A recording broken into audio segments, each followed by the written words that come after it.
میں نے وہ ایک روایت شاہ جی چیلم پہ عرض کی، اس کے اوپر ایک علامہ صاحب نے ٹھیک ٹھاک 17 منٹ گفتگو فرمائی کہ یہ جو روایت بیان کر رہے ہیں یہ اہل شیعوں کی ہے، شیعہ کتب سے ہے، یہ ایسے ہے ایسے ہے۔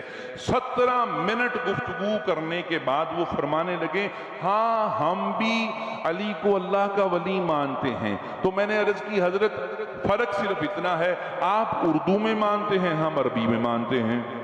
جی قبلہ علی اللہ کے ولی ہیں، یہ ہے اردو کا جملہ، علی ولی اللہ یہ بھی اسی کا ٹرانسلیٹ ہے، یہ ہے عربی کا جملہ۔ فرق صرف یہ ہے کہ آپ علی کو اللہ کا ولی اردو میں مانتے ہیں، ہم عربی میں مانتے ہیں۔ اور کیا وہ کسی کا کہنا ہے تجھ میں اور مجھ میں فرق صرف اتنا ہے محسن، ہاں تجھ میں اور مجھ میں فرق صرف اتنا ہے محسن، تیرا کچھ کچھ ہے علی اور میرا سب کچھ ہے علی۔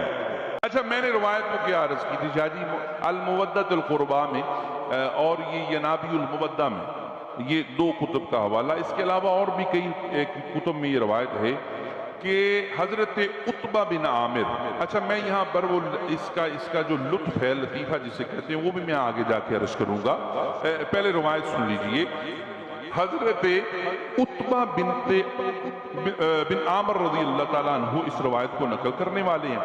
آپ فرماتے ہیں کہ ہم اللہ کے نبی کی بارگاہ میں جب بیعت کے لیے حاضر ہوتے، اسلام قبول کرنے کے لیے حاضر ہوتے، ایمان کی تصدیق کرنے کے لیے حاضر ہوتے، تو ہم حضور کے ہاتھوں میں ہاتھ دے کر عہد کرتے اللہ کے سوا کوئی معبود نہیں ہے، محمد کے سوا کوئی رسول نہیں ہے، اور علی اللہ کا ولی ہے، مصطفیٰ کا وصی ہے۔ یہ غور کرنا ہے، اللہ کے سوا معبود کوئی نہیں، مصطفیٰ کے سوا رسول، آخری رسول کوئی نہیں، اور علی اللہ کے نبی کے وصی ہیں۔ اچھا حضرت عتبہ بن عامر رضی اللہ تعالیٰ عنہ ارشاد فرماتے ہیں کہ اگر ہم ان تینوں میں سے ایک کا بھی انکار کریں تو ہم کافر ہو جائیں، ہم کافر ہو جائیں۔ ایک کا بھی، اللہ کا انکار کریں تب بھی کافر، رسول کا انکار کریں تب بھی کافر، اور اگر علی ولی اللہ کا انکار کریں تب بھی کافر۔ اب اگر اس کا عربی میں ترجمہ کریں جو میں نے کیا تھا اور بڑا چبا تھا، تو اس کا ترجمہ سمپل یہ بنتا ہے لا الہ الا اللہ محمد رسول اللہ علی ولی اللہ۔ جی یہ اس کا عربک ورژن ہے، عربک ترجمہ ہے۔ اور قبلہ میں نے جب یہ روایت بیان کی حضرت، تو وہ علامہ صاحب وہ فرمانے لگے قبلہ علامہ صاحب فرمانے لگے کہ یہ جی کتب جو شیعہ کی ہے ینابی المودہ، وہ کہنے لگے یہ کتاب شیعہ کی ہے، لہذا یہ جو بندہ بیان کر رہا ہے یہ بھی شیعہ ہے۔ اچھا جی، کتاب شیعوں کی کیوں ہے؟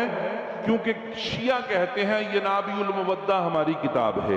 میں عرض کرتا ہوں شیعہ تو یہ بھی کہتے ہیں علی ہمارے ہیں، دے دو گے؟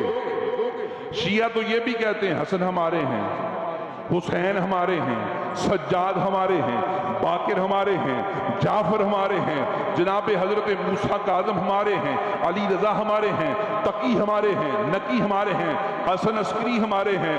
شاید تم 9 دے دو، لیکن کیا مہدی دو گے؟ جس کے متعلق مصطفیٰ نے فرمایا تھا یہ میری امت کی فضیلتوں میں فضیلت ہے کہ اس کے اول میں میں محمد ہوں، اس کے آخر میں میرا بیٹا محمد ہے۔ جی قبلہ، جی قبلہ، اب جی یہ شیعہ ہے، یہ شیعہ کتب میں سے حوالے دیتے ہیں۔ میں عرض کرتا ہوں قبلہ، اور اچھا انہوں نے دوسرا جو مجھ پہ اعتراض لیا نا، وہ ساری 17 منٹ کی گفتگو کے بعد وہ کہنے لگے جی انہوں نے یہ جو لفظ عتبہ پڑھا ہے نا، میں نے عتبہ پڑھا تھا، عتبہ پروننسیشن کا اکثر اوقات اپ ڈاؤن ہو جاتی ہے۔ وہ کہنے لگے یہ اصل میں عتبہ نہیں ہے، عتبہ ہے۔ حقیقت یہی ہے. میری مسٹیک تھی, یہ گرامیٹک غلطی ہو جاتی ہے, لفظی غلطی ہو جاتی ہے, اکثر اوقات ہو جاتی ہے اور بڑی بڑی جگہ پہ ہو جاتی ہے, اور مجھ سے ہوئی, اور مجھے بعد میں پتہ چلا, کیونکہ جوش خطابت میں اکثر اوقات غلطی ہو جاتی ہے.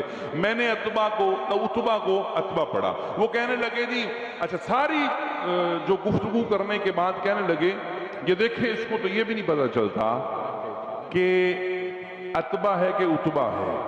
تو مجھے وہ میرے زین بیٹے نے نا مجھے ایک لطیفہ, ایک سٹوری چھوٹی سی سنائی.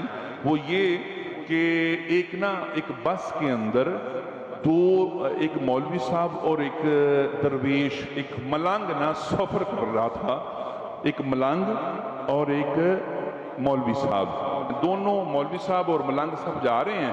ایک چھوٹا سا جمپ آیا, سپیڈ بریکر, چھوٹا سا جمپ آیا اور بس نے ہلکا سا جمپ لیا. اب جب جمپ لیا نا, ملنگوں کی حالت ہوتی, جمپ آیا, ملنگ نے کہا یا علی مدد, جی ملنگ نے کہا یا علی مدد. مولوی صاحب کہنے لگے او ملنگا ایڈا جمپ تے کوئی نہیں سی جڈا اچھی یا علی کیا ہے. ملنگ کہنے لگا مولوی صاحب, حضرت صاحب ہاتھ جوڑ کے عرض ہے, جمپ کا تو پتہ نہیں چھوٹا تھا یا بڑا تھا, لیکن آپ کے ابے کا پتہ لگ گیا کون ہے. اب پتہ نہیں اتبا تھا یا اتبا, یہ تو مجھے پتہ نہیں, میں نے جوش خطابت میں کہہ دیا, لیکن حضرت صاحب تو اڈا پتہ لگ گیا ہے. تو میں عرض کر رہا تھا, قبلہ عرض کر رہا تھا روایت حضرت اتبا بن عامر رضی اللہ تعالیٰ عنہ سے جو میں نے روایت کی, بڑی چبھی. اب جو میں عرض کرنے لگا ہوں یہ اس سے بھی زیادہ چبھنے والی ہے. اس کے لیے تو